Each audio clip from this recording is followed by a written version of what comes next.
तकलीफ होने से रशीद बाबू को हम लोग बुला देता, बुला के सब बोलता है, बोलने से सब सुन के जाके फिर वो प्रॉब्लम चालू करता है। पानी बढ़ने से भी हम लोग उसी को बुला रहा है। और पानी घर के अंदर 3-3 दिन रह गया। किसी को बीमार होने से भी, कुछ होने से भी मेडिकल जाके दिखा देता। बड़ा उधर मेरलाइन भेजना हो, कुछ भी हो, हम लोग बहुत मदद देते हैं।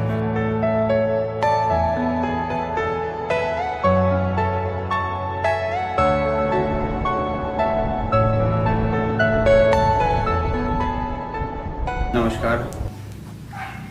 ये कोरोना की वजह से आज हमारा आइलैंड ही नहीं, पूरा इंडिया और इवन पूरा विश्व इससे ग्रस्त है। तो पिछले लॉकडाउन में जब हमने राशन डिस्ट्रीब्यूशन का प्रोग्राम स्टार्ट किया, ये एक्चुअली ये हम सब के लिए ये जो लॉकडाउन हुआ था, ये बिल्कुल एक अचानक से ही हमारे सामने एक स्थिति आ गई थी, जिससे जो परेशानी होने वाली थी उससे हम रूबरू नहीं थे।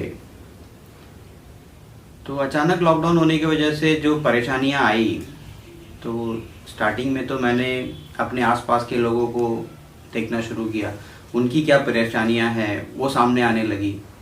तो धीरे धीरे इसी तरह से हमने राशन का वितरण, जो बेसिक नीड्स थे उनका वितरण शुरू किया। जैसे ही हमने ये कार्य शुरू किया, हमारे साथ बहुत सारे वॉलंटियर्स भी जुड़े और वॉलंटियर्स की सहायता से हम इसको करने लगे। शुरुआत के दिनों में जब पहला लॉकडाउन हुआ था, तो हम बेसिकली क्या करते थे, दुकानों से सामान लेकर जिनको भी रिक्वायरमेंट, जो नीडी फैमिली होते थे, उनको हम ले जाकर पहुंचा देते थे। धीरे धीरे क्या हुआ, फैमिलीज का जो नीडी फैमिली है वो बढ़ने लगे, मतलब लोगों में ज़्यादा परेशानियाँ आने लगी। और लॉकडाउन की वजह से कोई कहीं जा नहीं पा रहा था, दुकानें नहीं खुल रही थी, तो लोग बहुत परेशान होने लगे। तो उस समय हमने क्या किया, हमने अपने वॉलंटियर्स के साथ मिलकर फैसला किया कि हम राशन डिस्ट्रीब्यूशन का एक प्रोग्राम स्टार्ट करेंगे। तो इसके लिए हमने क्या किया, हम मार्केट से होलसेल में सामान लेके आए। पूरा हमारा जो अंडर कंस्ट्रक्शन घर था, तो अभी भी अंडर कंस्ट्रक्शन ही है, तो उसमें हमने पूरा गोडाउन बना दिया, चावल और जो भी रिक्वायरमेंट था, और पैकिंग हम यहीं से करने लगे। हम खुद सामान लेके आते थे, खुद पैकिंग करते थे और खुद लोगों तक ले जाकर देते थे। तो इसमें क्या, ये सोशल मीडिया में भी ये बहुत वायरल हो चुका था, तो इससे क्या लोग ज़्यादा लोग कांटेक्ट करने लगे और हमारा जो दायरा था वो भी बढ़ने लगा।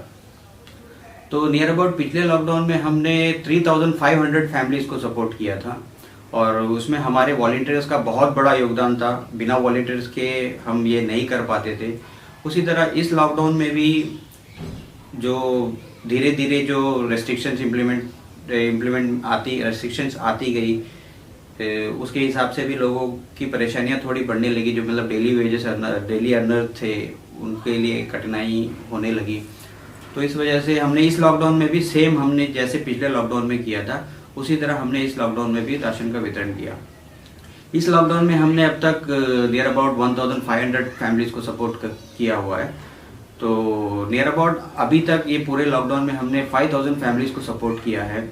और एक चीज़ और बहुत खुशी होती है, ये हमारे दीपों का एक कल्चर है। वैसे मैं बचपन से देख रहा हूँ, जैसे आप सभी जानते होंगे, देखते होंगे, हम दीपवासी कभी भी एक दूसरे की मदद करने से पीछे नहीं हटते।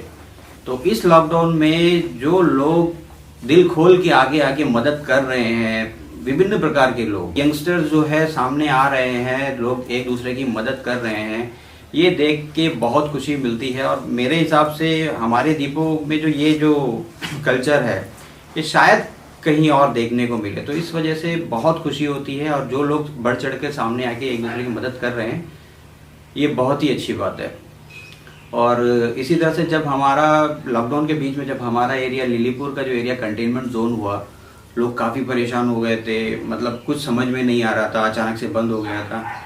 उस टाइम पे भी और मैंने और मेरे वॉलंटियर्स टीम ने जितना भी हो सके लोगों का जो मदद करने का कोशिश किया, उन तक राशन का आइटम हो गया या फिर ज़रूरतमंद के ज़रूरत की चीज़ें हो गई, हमने पहुंचाने का कोशिश किया। नियर अबाउट उस टाइम पे हम लोग एक दिन में, मैं खुद 80 to 90 कॉल्स रिसीव करता था, और मेरे वॉलंटियर्स भी साथ में, वो भी 30-40 कॉल्स, उनका भी शायद उससे भी ज़्यादा काउंट हो। तो नियर अबाउट हम उन दिनों में टोटल ये लॉकडाउन, ये कंटेनमेंट जब हमारा लेलीपुर हुआ था, तो नियर अबाउट 2000 कॉल्स हमने रिसीव किया, और कोशिश किया कि हर एक कॉल को हम जवाब दें, हर एक कॉल को हम उनकी क्या समस्याएं हैं वो सुने, और उसको अगर अपने लेवल पे उसको निपटारा कर सकते हैं तो करें। और इसमें मैं खास तौर पर कहना चाहूँगा कि ये जो भी हमने किया, जो भी ये राशन का डिस्ट्रीब्यूशन किया, ये खुद मैंने अपने सेविंग से ही किया है। तो इसमें बहुत लोग बोलते भी थे, स्टार्टिंग में बोलते थे कि तुम मतलब ऐसे क्यों कर रहे हो, क्रिटिसाइज करते थे, लेकिन बाद में वो लोग जो क्रिटिसाइज करते थे मतलब उनको भी अच्छा लगा, तो वो भी सपोर्ट करने लगे। जैसे हमारे चातम के जो SHO मैडम हैं, उन्होंने कुछ कलेक्शन करके हमको कुछ अपने फैमिलीज से, हमारे कार्य को देखते हुए अपने फैमिलीज से कलेक्ट करके कुछ डोनेशन हमको किया, जिसे हम अपने इस कार्य में लगा पाए। साथ ही साथ हमारे साउथ अंडमान के जो डिस्ट्रिक्ट कमिश्नर हैं, हमारे DC सर श्री सुनील अंचिपक्का जी और SDM हरी कलिकट जी, इन्होंने जो सपोर्ट किया है, इनका जो काम करने का तरीका है, मैं वाकई बहुत इम्प्रेस हूँ इनसे। क्योंकि ये इन्होंने जो मतलब अगर हम कुछ ग्राउंड लेवल का कुछ प्रॉब्लम लेके जाते थे तो सुन के मतलब उसी टाइम पे उनको वो रिजल्ट देते थे। तो पहला लॉकडाउन था, जो फर्स्ट लॉकडाउन था, उसमें हमारे चातम के जो SHO थे गौरव बनर्जी, उनका भी काफ़ी सहयोग था।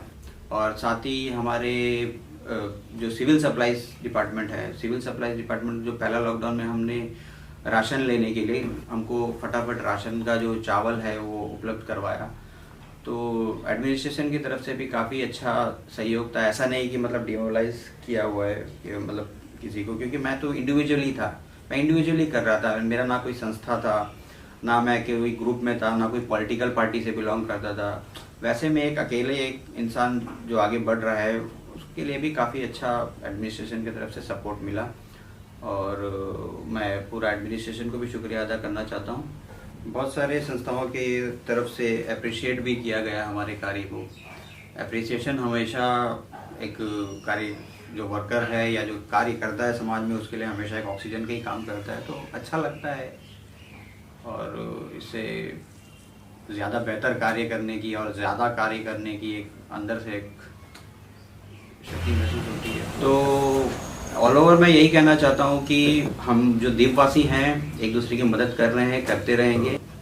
मैं सबसे यही गुजारिश करूँगा, जब तक अगर आप अपने आस पड़ोस के लोगों की मदद करते रहेंगे तो ये जो दौर है कोरोना का, ये ज़्यादा दिन नहीं रहेगा, ये भी निकल जाएगा। ये एक बुरा वक्त है, हमको यही मान के चलना है, एक बुरा वक्त है। बुरा वक्त ज़्यादा टाइम तक नहीं रहता है, निकल जाएगा। हम फिर से कम बैक करेंगे, हम फिर से पटरी पे लौटेंगे और हम फिर से मजबूती के साथ खड़े होंगे।